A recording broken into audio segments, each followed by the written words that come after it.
right, welcome everybody. You guys all know Gemma Jade. Today, we're going to kind of dive deep into what is it like being a psychic reading, predictions, what are the differences between a medium, people who read crystal balls. I mean, there's so many different kind of, I don't know you want to call it gifts or not, abilities. But a lot of people have different abilities, different. Some people use crystals for energy along with it, and I'm not going to sit here and say I understand everything because I don't. That's why we got Gemma to kind of maybe help me understand a little bit more about abilities, because Bigfoot is either 50% real or 50% fake. When you talk about aliens, 50% real, 50% fake. People with abilities, that's a whole nother level. It is a whole nother level. Do people have gifts? Are they born with it? Or I heard people getting gifts from having near-death experience. What's the difference? I mean, is near-death experience getting gifts from the other side? I don't know. I mean, I don't expect you, Jim, to know all the answers, but I'm sure that you've talked to a lot of different mediums, a lot of different psychic readings. So you probably got more insight of other people's theories. Now, is there a difference? Let's just start off this way. Is there a difference between a psychic reading and a medium, or are they basically like the same thing? So a psychic is a little bit different from what I am, and that's a physical medium. I do call myself like an intuitive knower or a psychic knower because I tend to pick up things a lot faster and a lot more easily than, say, someone who doesn't have any of their abilities activated. A medium is someone who, like what I am, communicates with the dead. And I actually don't know that many other mediums. I mean, I've met some along the way, and I know that what I can do as a physical medium is different from what other mediums can do. I can take on the pain that a spirit wants to show me. So if they're showing me their death scene, I will actually feel like I'm getting shot or feel like whatever's happening to them. It comes up when I read Oracle as well. But I do tend to know a lot of things about people that are private, and that if I don't try really hard, I'll know their whole entire life story. But as far as like predicting the future as a whole and in general, I wouldn't say I can't do it, but I really don't like to do that because I feel like that just puts me out there way too much, and there's way too much of like a margin of error for that. But if someone comes to me for a reading, I can use cards, or I can use crystals, or I can just sit with them and read their energy and tell them what's going to happen. That's a good question. That's a good but one. Things change. About cards, that's a good one, because there's a lot of channels that do tarot readings, different kind of cards. And I never know if who's ever doing the tarot card show, are they playing with the luck of the draw of picking it out? Or it's more of if a person has an ability, that ability is picking the correct card for that person.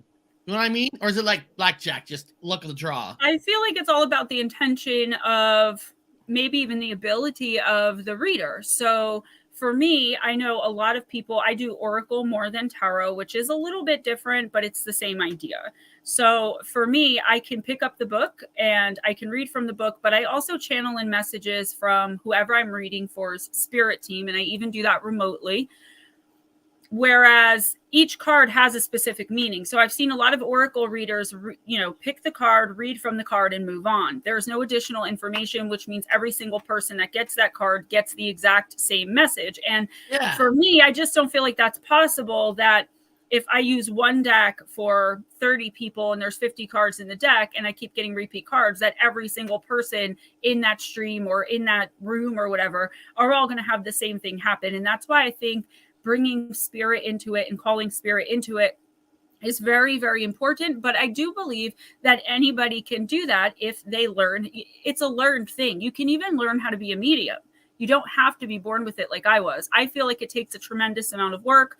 And here's the thing I'll say right from the door. Everybody is born with abilities. Everyone's born with recall. It's just we're so programmed to that's not real. There are no such thing as ghosts, or stop being weird, which is what I heard my whole life. For some reason, mine just didn't go away like most people's do. You said the word born, like I was bringing that up earlier. Like some people say they're born with it, but then some people say they got these abilities after a near car death experience. You think maybe a near death experience just kind of, I don't know, like shook it out of them a little bit more? I always believe had that it. reactivates them. Yeah.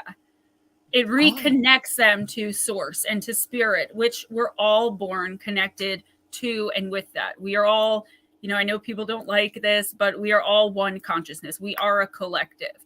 And as individuals with free will, we usually separate from the collective consciousness and the collective brain, if you will, and we go about our own lives. But some people are always connected and stay connected. And that's where abilities, in my opinion, come from. So when someone has a near death experience and they're brought to the other side, for better or worse, they're reconnecting with that consciousness, with source. And I think that's why so many people come back from those with abilities that they've always had, that they just weren't activated. It's like changing a fuse.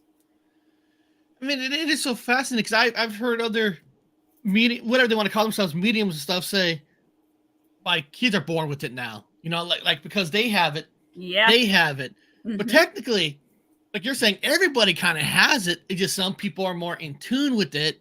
Now, I heard like Nikki, she's from Sasquatch Secrets. She was on my channel. She said she was talking to a medium or somebody, and they said that she has a block. That what does that really mean when somebody says, like, if somebody goes to me, Eric, you have a block. What does that really mean? I have a block, and how do I clear that block? So I just want to say, as far as, people with the abilities, like say that I have, my kids having them, 3 out of 5 of my kids do have them. But think about what I had said, like society conditions it out of us. If you have a medium as a parent, that medium is not going to condition you out of the ghosts that you see, because I know that they're really there. Whereas like my father, an Irish Catholic, always was like, stop, you're weird. Like, don't. And we cultivate that more in our children because we know that maybe there is something under the bed or in the closet, and we don't just dismiss it and force the child to block themselves, which is what you were just asking. It's blocks can always be cleared, blockages, and I think so many people have them. And as someone who can also see attachments on people, everyone starts getting attachments through trauma, probably at like 8 or 9 years old. We start like building them, and they block us. They're feeding off of our energy. They're taking so much from us. I believe that everyone has them. You can get rid of them, but some people have more than others. There are some people that just do not want to accept, like they just don't want to deal with it. And if you're a person like that, then obviously you're not going to notice things as much as someone who might be looking for it or who even believes in it. I've heard that. I mean, Amber's Paraworld's been on my channel a lot. She says that sometimes it's not a blessing because here you are, you're in a grocery store, you're shopping, and then there'll be like a ghost next to another person, and they want you to go up to that person, and it's like a curse. And if you don't go up to that person, they won't leave you alone. I've gotten actually punched in the face once in public, and this is why I stopped going up to people, because I was being kind of taunted. And I always use the grocery store as an example because I feel like it's the most mundane place that people don't expect. But I will see between like 15 and 30 spirits in my local grocery store every time I go, just either wandering around or, attached to other people. So I was asked by a spirit or told by a spirit that I needed to get a message to somebody. And I used to just do it. I used to just walk up and give them. And some people are non-believers, and some people, even though the information I was giving them was obviously correct, I knew that their grandmother had passed a week ago and she wanted to say this about like the button or pin or something that was in her drawer. I don't know what it was. They're so shocked and so like galled that you would approach them in this way that I actually got hit. And I was like, you know what? I'm not gonna do that anymore. You got hit? I tried to explain that to the spirits. Yeah, somebody hit you? The only time I've ever gotten hit in my life. Like, the lady got really mad and she punched me in my face. See, and I really didn't blame her because it's like, who am I? Well, yeah. You're just some person. You're walking up and you're talking about something that's really personal for them, and that shock value. You're like, last thing somebody wants to be is I'm not calling you no fraud, but like oh my god, a fraud's coming up to me and trying to thinking making some money, which you're not. Right. You're just, but they don't know that. Right. And how would you know? And that's what occurred to me afterwards. I kind of laughed at it. I kind of took it in jest. It wasn't like it didn't break anything. And I understood the woman's pain because I'm also, and a lot of us are, but we don't realize what it is. We're energy connected. So especially in this community where, you walk into a room with 200 people, everyone's laughing, everyone's having a good time. There is one person out back who's crying. We will immediately feel sad and be drawn to that crying person to try to make them feel better. That is being energetically connected to other people. And some people are more aware than others. So I did feel her pain. I did feel her confusion and her confliction. And I didn't take it personally, but it did change me for the better because I absolutely refuse. And I explain it to the spirits, and I can make the light. So I can cross them over if they really want to be crossed over. And I will offer that option. Like, hey, if you cross over, then you can give them the message yourself. I love these kind of interviews because these questions start to come in like, you never thought about this before. I don't know why. I was just thinking here. So a ghost comes up to you. What does that mean for the ghost? I mean, it kind of tells you that these ghosts know the people who are more in tune to be able to go up to you to try to talk to you. Or do you think maybe they do try to talk to everybody, but not everybody can listen? Or do they know that this person is in tune and this person will listen to me? I think it's a little bit of both. And I think it's like there's, being able to see energy, see people at a soul level. I think spirit can do that too. So they may try to speak to other people, but there's something about a medium's energy that is they're attracted to. Plus we make direct eye contact with, which normally doesn't happen. So I know people have heard this before, but imagine nobody has been able to see you or spoken to you in 100 years. Sometimes they just don't shut up to the point where I am like, I'm going to ban you from my energy because you're driving me insane. But I also say with ghost hunters, people are like, well, then how come there's never any real evidence caught or anything really tangible? Let me explain one thing to you. And I see it all the time, which is why I really don't watch ghost hunting shows. It drives me crazy. You go to a place where, say, an asylum or something that's been shut down. Prisons, yeah. Yeah, and you ask for a sign. What is your name? Tell us your name. And this spirit who was mentally ill in life, who didn't get a fair shake, who was possibly, killed or whatever happened, and they finally come out and they're like, imagine it this way as the spirit. All right. I'm going to tell these people my name now. All right. They're going to listen to me. My name's Gemma. And then all of a sudden you get, oh my God. And the people just start running all around and that would terrify you. And that is why a lot of the time we don't get the evidence we're looking for because the spirit is right here saying its name and you're screaming in its face and throwing things and going crazy.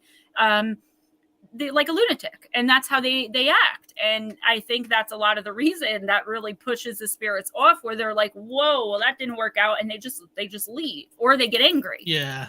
And the problem with the show is they're so desperate to try to find something for ratings. So when they hear a little static or something, they'll predict a line, like they'll say get out or something, and then everybody thinks they heard that now because they planted it in you, and it kind of takes it away from everything. And in all these shows, they always bring they bring their own mediums in.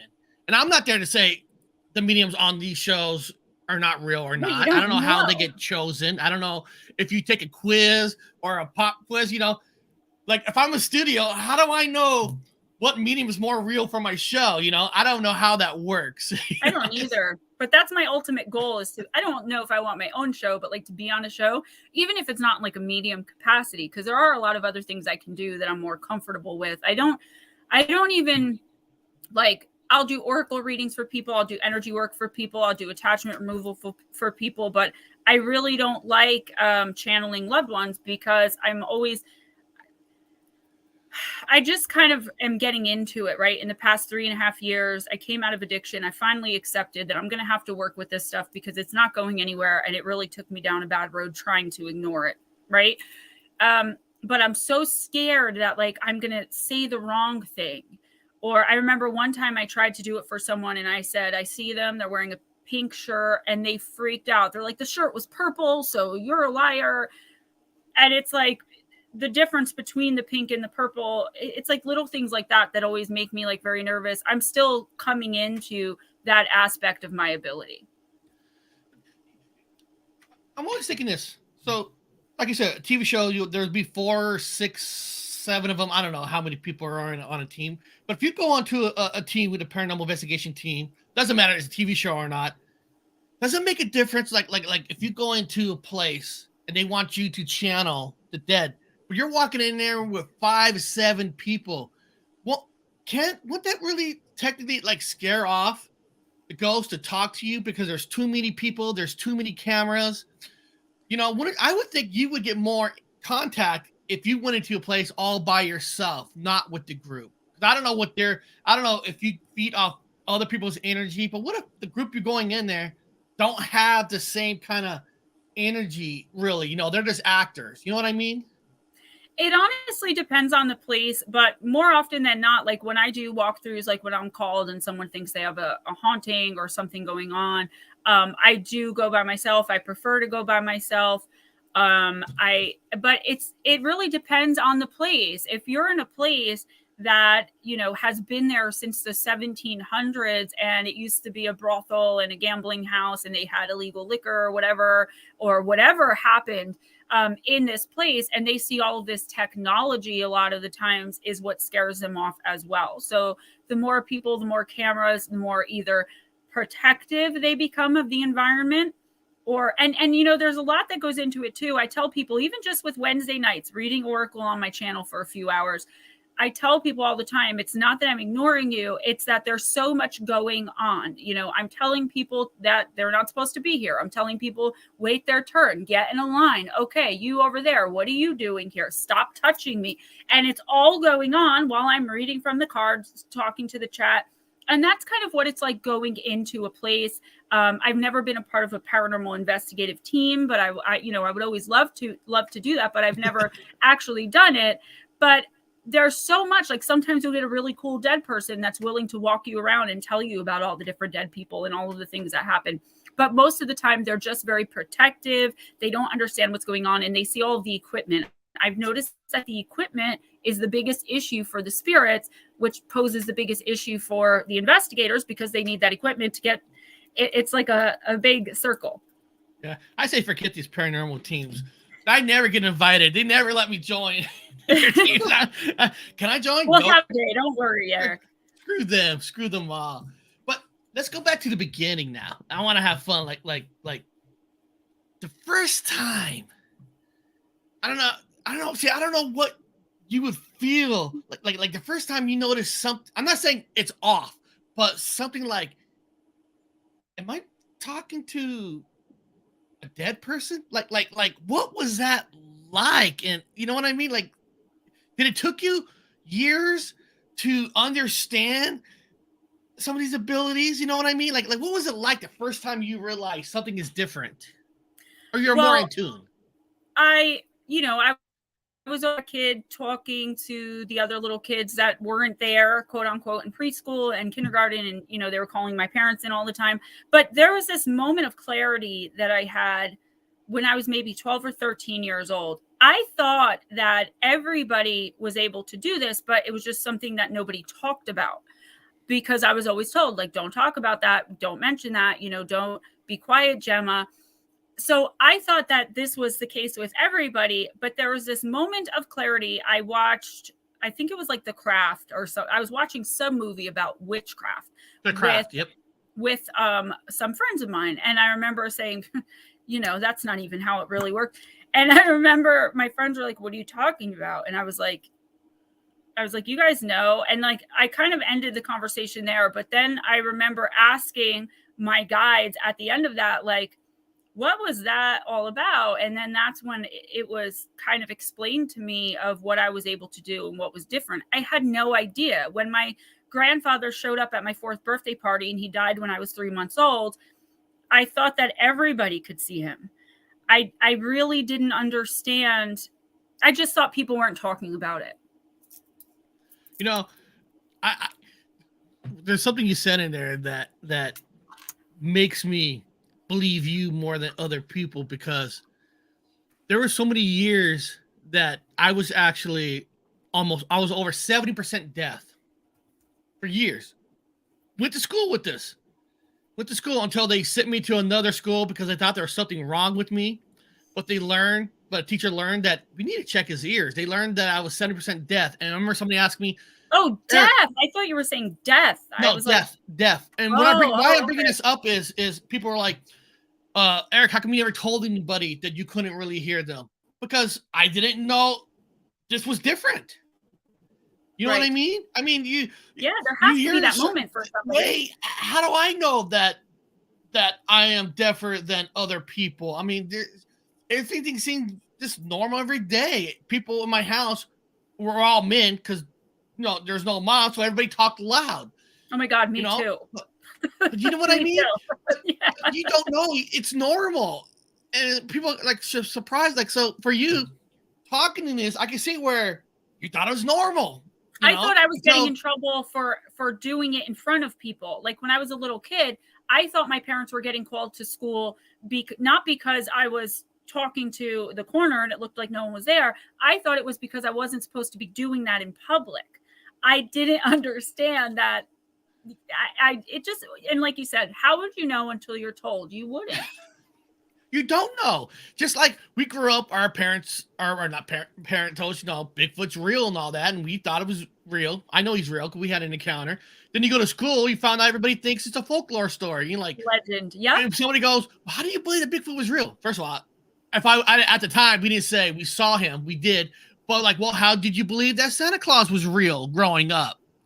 Yep. Everybody said, it's so that was so cool. You said that, and so once you're learning that you can like talk.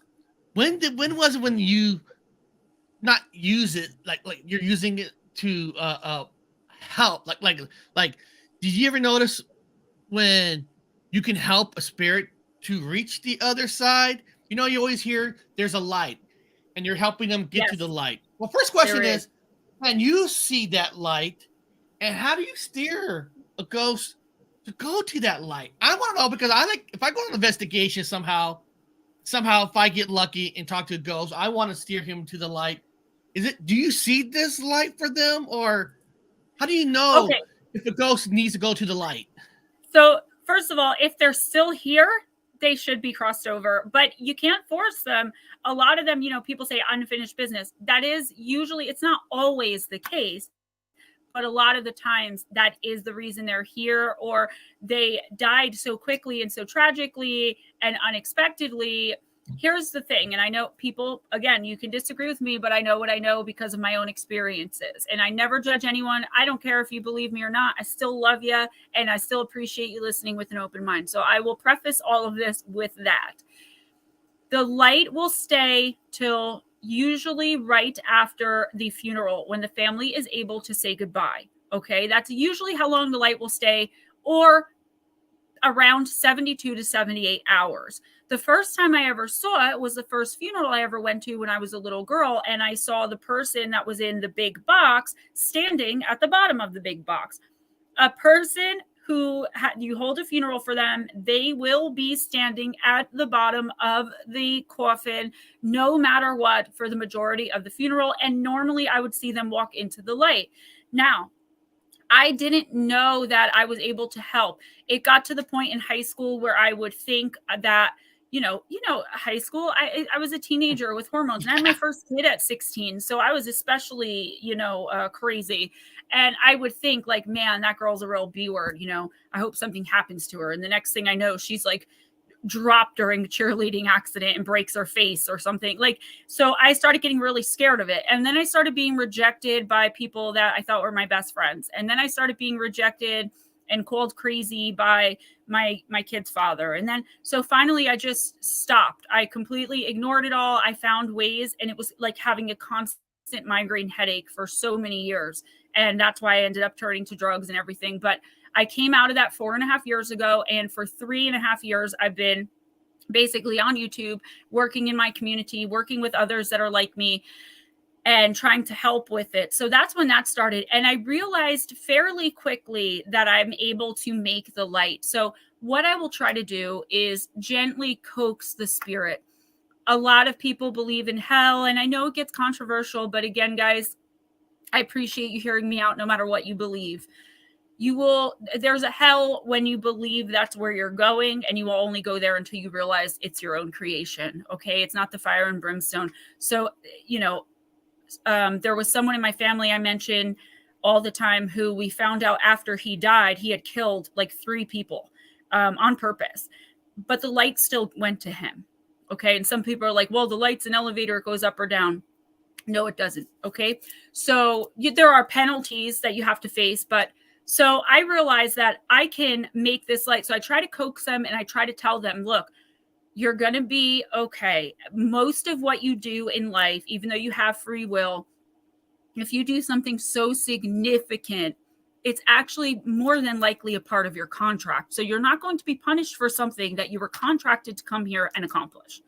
Okay. So if you're come here for soul experience, and the soul wants to experience everything. So if you're a killer in this lifetime, you were probably a victim in the last lifetime, or you'll be a victim in the next lifetime. You probably are contracted with the people you kill to kill them so they can experience being killed. There is such a huge magnitude to all of this that I could probably talk for a year straight and not cover it all. There's so many little intricacies or however you say that word. There's so many little minutia that but for me personally, I normally try to make the light and coax them and tell them it's going to be okay. You can move on. Everyone's all right. And you can watch over them and visit them and be in peace and love from the other side. Whereas now it's hard to find them. You're confused all the time, and I have these conversations with spirits. I will sit and talk to them like I'm talking to you right now. And in fact, I prefer to speak to the deceased over humans, or over the living 90% of the time. I've got 3 here now. They're always here. Now, if I ask a question, and of course you don't want to, you want to pass on questions, just let me know, because I know some questions can be personal, because you are a brave person to let people know that you kind of fell into a dark side. Some people say that some ghosts, you can feel their sadness, their what they've been through. You think because a lot of that, you probably do feel a lot of sadness, a reason why they state that kind of push you to a darker side, because you keep feeling what they feel. If you don't know that's what it is, sure. I thought I was manic depressive. I thought I was bipolar. I thought I had borderline personality. Everyone told me I was crazy. My moods would shift.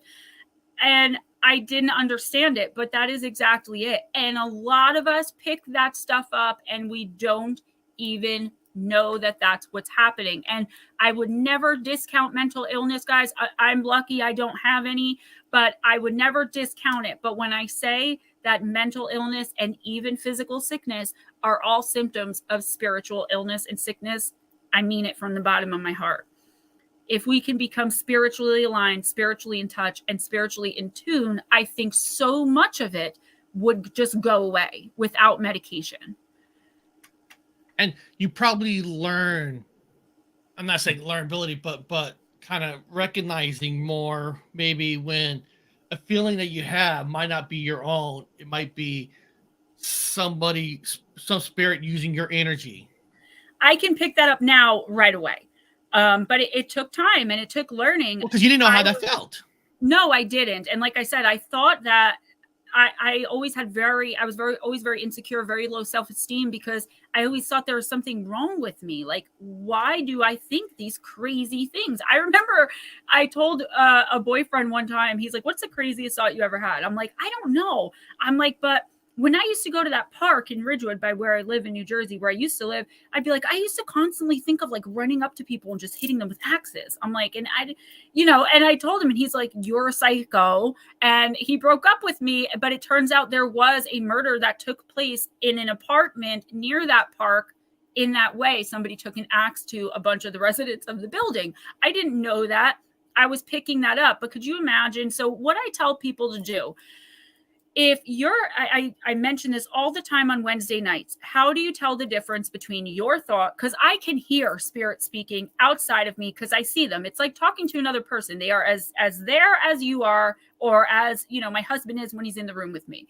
But for people who aren't mediums like that and who can't physically see them and can hear the voice in their head, if it's a completely random thought that comes out of nowhere, especially when it's completely adverse to your normal character, if you're normally a very, rational, reasonable person, and all of a sudden you have this kind of more emotional thought, guess where that came from? Probably either your spirit team or a spirit around you.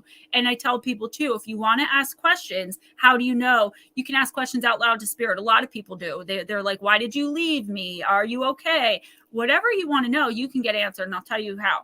Write the questions down. Read them out loud and then write down the answer. If you're writing down the answer before you finish reading, that's the answer that's coming from spirit, because they're going to be in your head before you even finish your sentence, because they can see it too. No, you're right. I don't know how many times you sit there. I don't know if you're happy, then all of a sudden you feel sad, or somehow sometimes you start giggling and you don't even know why you're giggling. Yes. Like what this was so funny.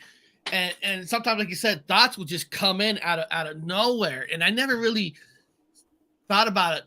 Oh, that could be a spirit maybe trying to say something, or I'm feeling what they're feeling. Why would you? We're taught not to believe in those things. We're taught not to, if we're thinking things like that, then there must be something wrong with us. We need to seek medical help, right? Yeah. But that's just not the case. It's because people are afraid of anything that's different. If they or there's people that might be sitting there and jealous of you, like oh, this person can feel this and I can't. Then that person, I get that a lot.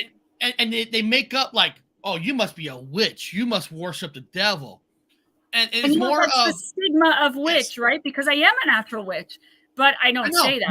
Witch is a good thing. It's not evil. Right. Danielle had a question that I really would like to answer for her. Danielle, is it this one? I know you guys are all asking questions. I'm trying to answer them as best I can. So Danielle, how about this? If you have a question, put it in all caps, because it's hard to look at both sometimes. So if you have a question, put it in all caps and we'll get to it. So she wrote, Gemma, my 3.5-year-old daughter had a heart attack in her bed just before Christmas. Oh God. I made her a bed shrine with her favorite thing and her ashes. I feel her everywhere. Always was I wrong? All right. First of all, Danielle, I'm really sorry that you have to go through that. My eyes just teared up. I have a 5-year-old and I have 5 kids, but I feel your pain and I can't even imagine what you're going through. I want to answer this because I feel it's important, especially when someone loses a child, okay? Just because they're with you and you feel them all around you does not mean they didn't cross over. In fact, it's more than likely they did cross over. When we're in spirit, we are not subject to physical laws. So they can be in spirit and be with you when they feel you suffering, when they feel you reaching out to them, when they feel you calling for them, they will come. I don't believe your daughter is an earthbound spirit. If she was, I probably would have just immediately gotten a visit. That's why I don't watch murder shows anymore on TV, because they just pop in. You did the right thing. You did the right thing for your healing and for her, because now when she comes to you, the part of her that's that little girl gets to experience that again. And probably until she reincarnates, she will continue to visit you as that 3.5-year-old spirit. So I would say if you can keep it that way forever and that's what makes you feel good, go ahead and do it. Because right now, honey, it's all about you. It's not about her. She has moved on. She is at peace. She understands the contract that she had to pass away at 3.5 years old and all those reasons why. You probably are a soulmate of hers, which is why she chose you to be her mama. It's a very special connection, okay? And you will have other lifetimes with her. So no, you did not do the wrong thing. You did the absolute right thing. And whatever is right for you, especially for your grieving process, the dead do not ever hold that against us, ever. Now, here's it's actually a good question here. Danny wrote, if you dream of the dead, is it just a dream or is it some form of communication?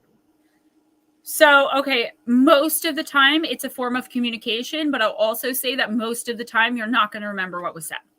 You're just going to remember that you dreamed of, I dream of my Uncle Ed a lot. And I don't know why I wasn't particularly close to him in life. I mean, we were close, but it wasn't like any special connection. And I dream of him a lot, but all I ever remember is that he was talking to me. And even I just don't remember what's in the dream. And I hear this a lot with clients and even with friends. Like, I had a dream of so-and-so. They passed away 10 years ago. What does it mean? Well, I don't know. What did they say to you?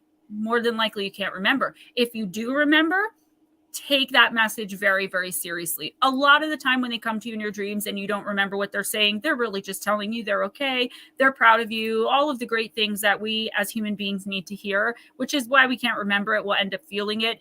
If it's a really strong or severe or important message, it'll either get through the dream or they will find another way to get it to you. So most of the time, exactly. If you remember, then it's definitely a visit and it's a message, and more often than not, it's a visit and a message. But like I said, you don't really need to remember it because usually it's just them giving your humanity what it needs to be able to get through life without them. Now you said something interesting, not with the last comment when you're telling, and I pick up on these little things. I always love picking up these little things. You said that even if somebody finds a light, they are on their side, they can actually still come and communicate with you. And it's like two ways I think about that. Well, if they pass the light, how can they come back and talk to you? And if they can, which you're saying they can, why? I mean, I don't know if they're doing it or not, but why more of them want to come back and talk to everybody? You know what I mean? Like if they can have a connection, even on the other side, is there a reason why maybe there's not more of it? Or maybe there is, we're just not seeing it. So here's the thing with that. There is a lot more of it than what we're aware of because we are unaware. Again, it's been kind of conditioned out of us. That's why I can see every single spirit that crosses my path, but you can't. It's just because I'm more receptive to it and I'm more aware of it. It is a learned behavior. You can learn it. It takes a lot of effort. But they do come but here's the thing. If you'll feel like you're ready from a visit, believe it or not, I lost two people that I love greatly and tremendously. One of them is the father of my 18-year-old son, and I lost them in the past 2 years, both of them to overdoses. They have not visited me, and I'm a medium. Why? The reason is they can see all over you. They can see inside, like, meaning your energy, your spirit. They know that I will have a complete nervous breakdown if I'm faced with them again and have to deal with all those feelings. They'll know when you're ready. And when you're ready, they will visit. Now, they do visit me in dreams. I can never remember what they're saying, but they do visit me in dreams. And I know that that's their way of reaching out without fully appearing in front of me. Plus, you got to think about it. A lot of people would be terrified even if it's a loved one, just appeared randomly at the foot of their bed. That's scary, whether it's a loved one or not. A lot of people also think that any spirit that is visiting them is a demon in disguise because I heard this crazy theory recently. It didn't make any sense to me, but again, I guess it's because I'm a little bit more connected, but they do visit us in little ways that we don't realize, little thoughts implanted in our heads, and they kind of become, in a way, a part of our spirit team, and they work to help us achieve our goals. Like, I'll be here writing, I will have writer's block, and I will hear my son's father, who I was friends with since I was like 11 years old, and we just happened to have a kid together at some point. It was just this thing, and I will hear him say, "You can do better than that, come on," and I will feel the hair on the back of my neck stand up, but he will not fully form in front of me because I think that I would break down and I wouldn't get anything done. But I hear him encouraging me, come on, that's stupid. And then I'll erase what I wrote because I am a writer. That's my livelihood. That's how I make my money. So they know in your spirit, and sometimes you may never actually be spiritually ready for a visit. The pink wrote to you, I lost my partner of 25 years in 2020. The open relapse, and I never heard anything but I feel I saw him as a UFO at his Viking funeral. Now that's interesting. I saw him as a UFO, unidentified flying like object. So Yep. I'm guessing she's talking more like an orb. Well, if you, just clarify, because if you're talking about an orb, of course that was him. People have seen, a dove fly by in like the middle of New Jersey at the shore. They don't have doves, but they randomly appear. Or my uncle's favorite bird was a cardinal, and cardinals are constantly appearing in my mom's yard, even though they're not, congruent with the area that she lives in. She lives in a beach town. But here's the thing. We come here for the human experience. Earth is where we learn the most lessons, okay? We learn so much, but Earth is also the only place we come without complete and total recall of spirit, of quote unquote heaven, for lack of a better word, of the collective consciousness, of source, of love being the answer to everything. This is the only place we come because it's sort of like a game that we play. We come to see how much we can learn and ascend and understand and experience while we're here. We do not have to reincarnate on Earth. And in fact, most of us, our soul can be, I don't even know if we can put a number on it. I'd say like 1,000,000 years just for something spectacular, but there's no age on a soul, right? Some of us are brand new. You can always tell those ones. But that doesn't mean we've been here 1,000,000 times. It means we've been, and I know this is where I start to lose some people, and that's okay. Again, just keep an open mind. You don't have to believe or agree with me. I'm good with that. We feel connection to UFOs sometimes. We'll read about a certain, and we're like, oh, or we're always longing to go somewhere. We have dreams, like very vivid, lucid dreams about it. Why? Because we've been there before. We may have been a Pleiadian. We may have been a Gray. We may have, I don't know about the reptilians because they're kind of militant, but we could have been anything from anywhere. It's only here on this dang planet that we are stuck with pretty much no recall, no understanding or concept of anything or why things happen the way that they do. And I believe very much that some people who get extraterrestrial visits, they're getting visits. And I know I'm not saying abductions are good in any way, but contactees, let's talk about, right? They're being contacted and visited by probably their soul family who just incarnated somewhere else. So I don't think it's out of the question whether as an orb or as an actual being or being from another planet or in a UFO or however you meant that. Either way, it could definitely be true. It's true one way or the other that they were there because, like I said, they are always at their own funeral. That is deep. That is deep. He also says something interesting. Like why, when I was asking you, like why some spirits, if they can't cross over without, they already went through the light, they know how you feel. It just kind of tells you how powerful the energies on the other side to know that it's not the right time to talk to you, or they know you will have a nervous breakdown. It's like they're waiting for that moment when you're ready to accept them. And you think there's a link when certain people, I hate to say it, like they're gonna pass away tomorrow, next day, and then you hear stories that they see people they know, like dramatic, like I mean clear picture in their minds, and you don't even know they're like my father. I didn't know he was passing away the very next morning when we went to visit him, and he talked about seeing his mom and dad. That's the first sign. They're being prepared by entities, by people, souls that make them comfortable so they don't end up wandering around confused, and they do go to the light. Your grandparents were probably approaching your father saying, when you come to the light, we'll be here for you. And they were comforting him. It recently happened with my uncle Jimbo, my mother's older brother. Very suddenly he was sick, and I told my mom, I said, Mom, make sure you get down to see him because he's going to pass on Sunday. I knew it because, well, one, I saw it all over him. I have a tendency to see death flies, which is really disgusting. And that's one thing I really wish I didn't have the ability to see. But he was telling my mother and some other family members that my grandmother and grandfather were there, and my mom's one of 11 siblings. And she was seeing other siblings that had passed on. And I said, Mom, they're preparing his soul. They're preparing him to make sure he goes into the light and doesn't hang around, because they knew he wasn't going to have a funeral. That's more likely to happen with someone who doesn't have a funeral. It's not only happened to people who don't have funerals, but it is more likely because they want him to go straight to the light, he or she, because otherwise they hang around. And once that light is gone, they have to remember it. And it's all this confusion. And trust me, that is the number one way to tell if somebody is going to pass away or not, is when they start talking about others who have passed away, who were important to them, visiting them. I love stories like that. And the reason I love stories like that, it kind of tells you like there is something out there. I hate to say it, like after death, there is energy. You are going somewhere. It kind of makes it more comfortable for yourself when you're getting near your ending.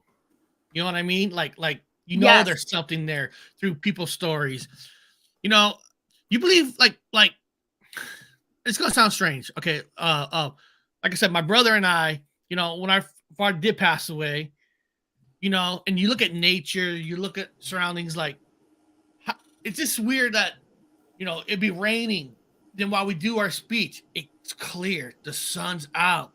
Yeah. And then all of a sudden, when you're done making a speech or whatever it is, all the cars go off. Mm-hmm. Like I made a joke like, oh, that's my Uncle Bob doing it. And everybody's laughed because like that's what our uncle would do.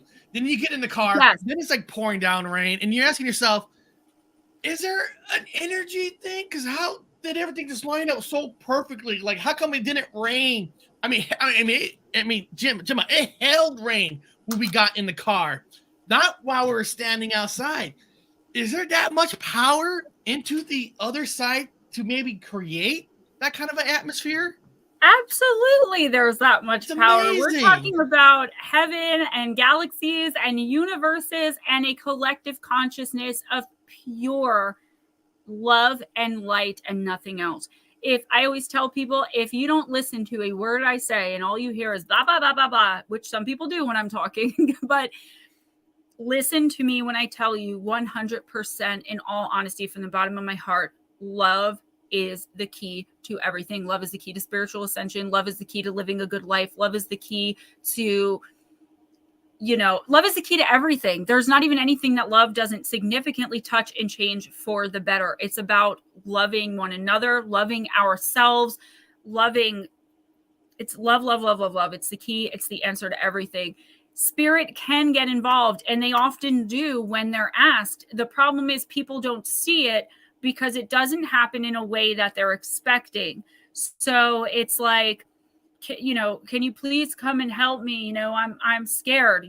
For instance, someone's walking down the street in the dark in a bad neighborhood and they're scared and their phone is dead. And they're just like, Billy, I really wish you were with me right now, because if you were here, you would know what to do. This has happened to me. I'm really scared and I didn't see any spirit around at the time. So I just called in my ex and He made a phone call to a spirit. And you can. But I expected him to form next to me because that's what spirits do for me. I'm a medium. But instead, a cop came and smashed into a pole like right across the street from where I was walking. So other officers had to come. There were cops all over for the next 2 blocks that it took me to walk in the dark at home. Wow. So it was like it answered you in a different way. And he was a smart ass in life. He would be like, all right, the cops down from a crash. That is that is wild. Mm-hmm. That is wild. Now you're saying like love and stuff, but what if, I hate to ask it like this, but what about the bad? Just the spirit that is just bad. Is just like it's evil in some ways. I'm not saying evil because of the devil. It's just bad They're bad spirit. people. Yeah. What do you do with that? I mean, why? I don't know if there's a reason why they're bad. Is it because they're the life they lived, they were just bad? Now they're equally bad. And is it harder to get rid of them versus somebody who's good and will listen to you? Yes. So with a bad or lower vibrational negative spirit, a lot of the time people who were like that, and you're not going to get a person who was a great person in life turn into a bad spirit. Okay. It's just, it very, I mean, it'll happen, but maybe after like 500 years of being stuck here, wondering where the light is, and that can't even happen because once you wonder where the light is, the light shows up. So forget it. If you're good in real life and you have a genuine heart and you're pure, it won't happen. But if you get an a-hole in life, or like a narcissist or an abuser, a violent person, a killer, and they don't go to that light because they're afraid and they're stuck here, and they realize there's a few things here. There's a few components to this. So the first is they realize they now have power. They are not subject to human law. So they're a piece of poop in life. They are an even bigger piece of poop in death because now they can't be arrested. They can't be hurt. They can't be, or so they think. So they become more malignant. A lot of the time, people like that die with negative and oftentimes demonic attachments who don't take ownership of their soul when they pass away, because I don't really think that's a thing, but they kind of have dominion over it until this person calls for the light and goes into it. This evil, demonic, or negative, I'm going to say it's demonic most of the time, will make it so that that person has so much fun torturing and tormenting the living that they're not even thinking about the light. They're not thinking about the other side. So then they become under the influence even more of this demonic spirit than they were when they were alive, because the demon is now saying, look, can't be arrested. You can't be hurt. You can do whatever you want. Now, as soon as they cross over into that light, their soul is cleansed. They go through and see why they were contracted to be this type of person in life. They're love again. They're at peace again. And usually they'll spend a lot of time going through a spiritual reprogramming for their soul, and also reaching out to those that they've harmed in small little ways that they'll never get credit for, but to help their lives be a little easier. But while they're here, they are extremely dangerous. And I see it all the time. 90%, I would say 98% of bad, evil, negative hauntings are actually from earthbound spirits who were pieces of garbage in life. Now, this might be like an odd question. Certain movies like Ghostbusters, they can actually, in the movie, they could capture ghosts. They could capture it, lock it up somehow, put it in a chamber. In real life, can we? I've seen in TV shows. Can we capture ghosts? Like, can they capture against its own energy will? Okay, so again, oh, by the way, Danny, I love that song and I sing it to my mom all the time. I'll be like, mother. Sorry, I saw that in there. Let's talk about Danzig's mother. I got a story about that song. So Eric, we can, but it takes like, I don't want to say Satan worship. It would be a very, very dark form of magic. And we would be in some hell of a trouble when we finally did cross over or were taken to task for that. That is one of the biggest no-nos in the world, is to do something like that, to lock up a spirit and force it to do your bidding or use it to your own accord. That is a complete violation. I've never seen it done, but I know that it can be done using very evil and dark magic with a K. Yeah, it is possible. It's almost unheard of nowadays because a lot of what it would take to do something like that, it would probably take like the hand of a random corpse at the cemetery and the blood of a, I don't know the exact ingredients, but it would be so out there that you would really have to put the work in. And you probably would have to have something contractually done with a demonic or darker entity who's not going to play games with you the minute you cross over. You are going to, it wouldn't end well. It would not. It's a very bad idea. I would not suggest dabbling in that. So it's probably fake. When I seen a paranormal TV show where they grab a mirror and they're gonna do something. We're gonna make this ghost go through the mirror. We're gonna force it go to the other side. No. So basically, that's probably all fake and just like You can take one mirror and put it on this side of a wall, and one mirror and put it on this side facing each other, and you can create a portal where you're more likely to see spirits, but it's just kind of like a Ouija board or some other divination tool where you don't know what's going to come through, and you don't know if it's going to pass through or come or leave that little portal area. I use that sometimes in divining, but I'm skilled. I'm a skilled practitioner of divining. I know what I'm doing. It took me almost 4 years now, or maybe 3, to learn how to use a Ouija board properly, where it's not going to devastatingly affect my life, those around me in my home. So when I say I don't recommend it to others, people are like, well, you're a hypocrite because you've talked about using. Yes, I practice. I've learned from my guides. I've learned from high priestesses. I've gotten all the information, and I very rarely will I use them. I'm to the point now where I don't know what I'm doing, but every time I put my hands on the planchette, it just goes to goodbye.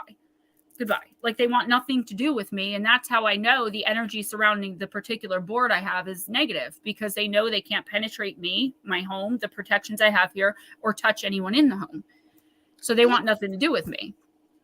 By listening, we talked, and you said you could talk to them, like leave me alone tonight if I'm going to this bedroom or whatever. What is exactly when somebody says I'm going to clean the house, I'm going to clean, and they use the burning. The sage. First of all, cleanse. Yeah, cleanse. When you cleanse, first of all, is that a real? Can that really cleanse the house? Because I'm always thinking like, well, how does burning something makes them leave? Or well, sage was put on the earth, believe it or not. This is interesting. Sage was put on the earth for that specific purpose. We just happen, and because of the collective belief in it now, it's become such a thing, a well-known thing. It's like a tulpa. It became this amazing magical tool. So it works if you know how to do it. If you just start saging, you're going to trap. You could accidentally trap some things. If you're telling, I always say anything not of love, light, and peace must leave. Anything of love, light, and peace, as long as you do not have any negative interaction with myself or anyone in the home.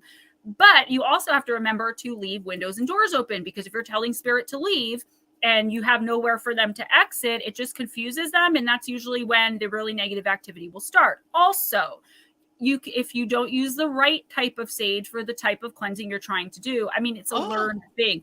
You can end up trapping negative spirits to where now they've got nowhere to go but your bedroom. How do you know where's the right sage? You have to ask someone who knows about it. Don't just go to the store and pick up sage. I mean, usually white sage. Just don't order on Amazon? Right. Not without knowing. But I tell people, look, if you're that desperate, okay, grab white sage. You usually can't go wrong with that, as long as you're, you don't want to kick everyone out, because then you're going to kick out your parents, your grandparents. You're going to kick out your friends, that's people true. you want around that you can't see. So always specify that anything not of love, light, and peace must leave immediately, not to return. I also send people, black witch salt and protection jars for their property. And I'm a devout Christian, so if someone else is a Christian, I will send them holy water. I try to work within the bounds of whoever the client is or whoever my friend is, what their religious beliefs are and are not. I don't just push my Christian beliefs onto everybody when they're having a problem, because some people don't want to hang crucifixes. Some people don't want to use holy water. So it's important for me to ask people, like, what are your beliefs as far as religion? And then to go with that, because your belief and your religion is actually a really strong thing. And I know what exists and what doesn't. And from what I understand, every major religion has components and elements of the truth. No one major religion, including my own Christianity, has it 100% right. And a lot of it is just man-made dreck that is just pushed on us as a suppressive tool. And would the number one ingredient be you have to also believe in this sage or what you're doing? Because even if I got the right sage, say I'm not a true believer, it probably won't work, right? You also probably have to believe in believe in it. I mean, I've seen people use it who weren't believers, but then again, I think you might be right there, because once they pick it up and start using it, they're at least giving belief a shot. They're at least trying to believe in it. Someone who's completely closed off and doesn't believe, yeah, it probably wouldn't work for them because they're not putting their energy into it. The energy is saying this isn't going to work, and their mouth is saying this needs to work. It doesn't. It's more about your energy than your words, you know? Yeah, because some people was telling me it's not technically about the holy water that you're getting. It's about the belief that somebody had within that water. Like Exactly. it's gonna help. And That's I'm why like, I said okay. for Christians or for Catholics, I'll send the holy water. For people who are, you know, Wiccan or even pagan, I'll send tar water. Or I try, like I said, to incorporate the elements. And I think that that's really important because I would lose so many people once I start talking about praying to Jesus to remove negative entities from their house. If they don't believe that Jesus exists, then they're not going to do that because they're like, oh, now you got me praying to this deity that doesn't exist, you know? So that's just one example, but that's why I don't just randomly send holy water to people. You know, that's why I always try to work within the bounds and confines of what the other person's belief system is, not mine. And that's why I try to become knowledgeable. Most of the information comes from my own guides and my own team of how to go about for each different religion, for the non-religious, for the atheists. We all have these types of issues. If you don't have faith, the stuff doesn't work. Sure. But even for atheists who don't believe in any sort of religion, as long as they believe in the sage, right? Yeah. Like you said, as long as you can believe in a small component of what will help you, and it'll still help. And I find too, a lot of the time that once I get someone to believe in one small area and prove to them that it works, they'll be more open and receptive to believing in maybe a little bit more next time, and moving into a little bit more of the light, as I call it, instead of being neutral. I'm going to share a screen because we're getting close to end of the show. And I just want to pop up your channel. I love showing people's channels. Yes, thank you. So they can kind of see. And I'm putting this channel in the link in the chat right now. So I cover sometimes true crime, but more often than not, I do live oracle and live streams, and I talk about the paranormal and cryptozoology. But like this week on Monday, I premiere videos Monday at 11 a.m. And this week on Monday, we're going to be talking about the murder of Lindsay Buziak. But more often than not, it's about extraterrestrials. And I'm about to do a 10-part series on the Galactic Federation. And I talk about spirituality in a lot of the live streams. So there is a whole mishmash of stuff on there, guys. There's something for everyone.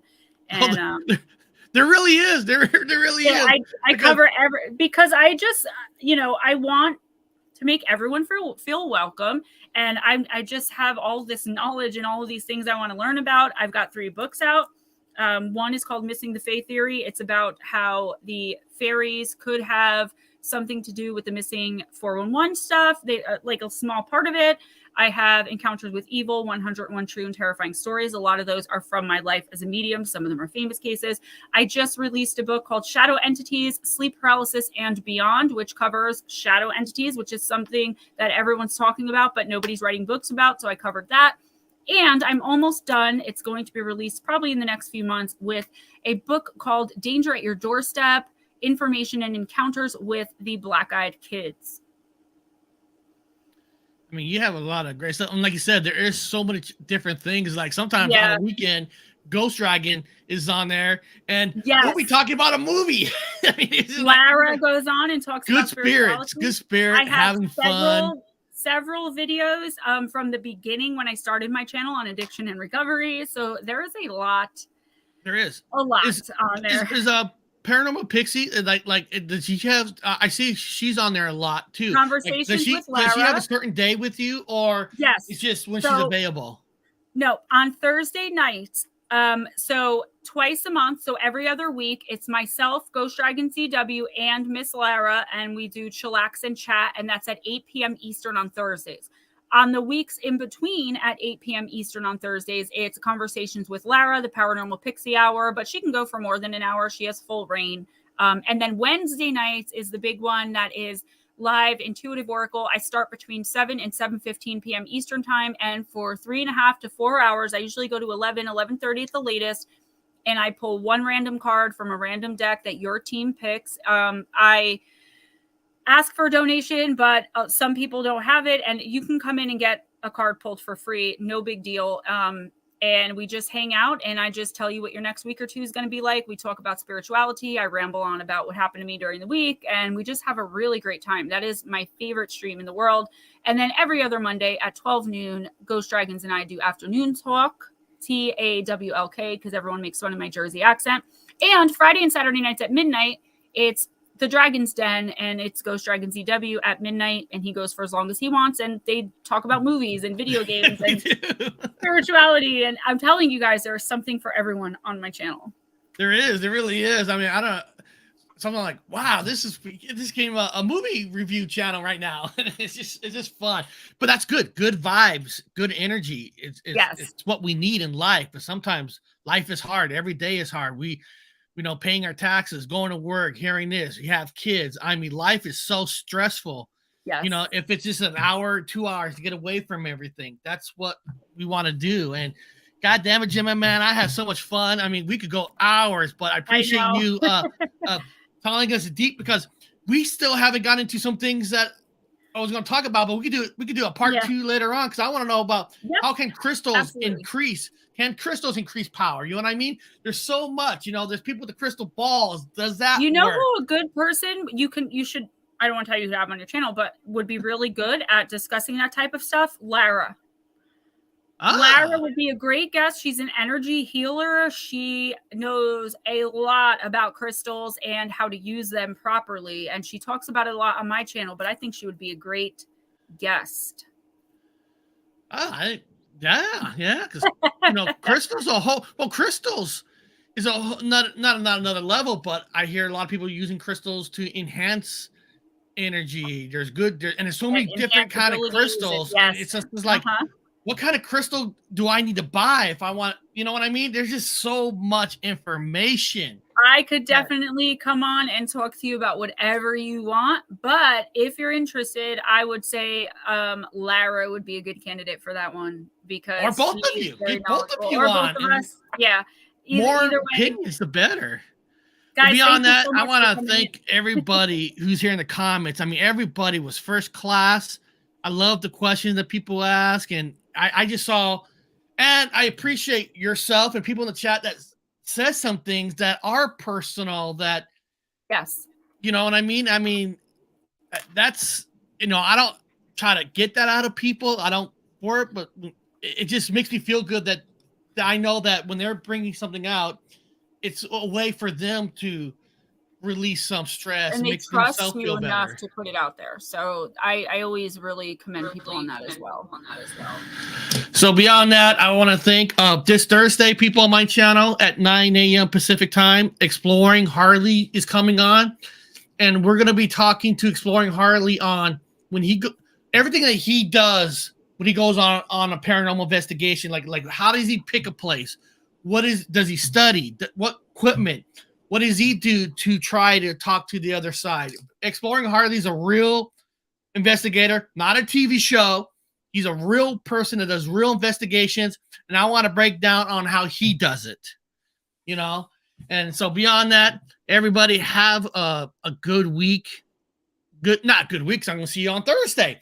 Have a good day today and tomorrow, and God, Gemma, you got to come back. It's just definitely will anytime. It's fun. It's just fun. Beyond that, we'll see everybody later.